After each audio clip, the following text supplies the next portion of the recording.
কিয়ামতের দিন সর্বশ্রেষ্ঠ হব, মানুষের মধ্যে সর্বশ্রেষ্ঠ সেরা আমি বিশ্বনবী। আলহামদুলিল্লাহ পড়েন।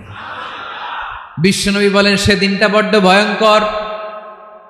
সেদিন কেউ কারো কোনো উপকারে আসবে না, বন্ধু বন্ধুর কাজে আসবে না, স্ত্রী স্বামীর উপকারে আসবে না, স্বামী স্ত্রীর উপকারে আসবে না, পীর সাহেব মুরিদরে বাঁচাতে পারবে না, মুরিদ পীর সাহেবরে বাঁচাতে পারবে না, নেতা কর্মীর পরিচয় দিবে না, কর্মী নেতার পরিচয় দিবে না, ভাই বোনকে চিনবে না, বোন ভাইকে চিনবে না, বাবা তার সন্তানকে চিনবে না, মেয়েকে দেখে মা দৌড়ে দৌড়ে পালাবে।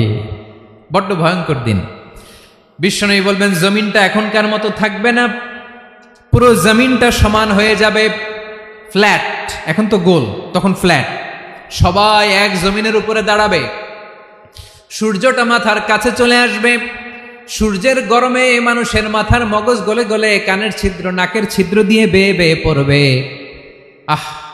সবাই হয়রান, পেরেশান, ক্লান্ত শ্রান্ত। মানুষগুলো বলবে বাঁচার কোনো উপায় নাই। 50,000 বছর মানুষ এরকম দৌড়াবে, চিৎকার করবে, কাঁদবে, বাঁচার কোনো উপায় নাই। সবাই বলবে আল্লাহ যদি বিচারটা শুরু করতো, যা হবার হবে, আগে বিচার শুরু করুক। বিচারই শুরু হয় না, বিচার শুরু হইতেই 50,000 বছর।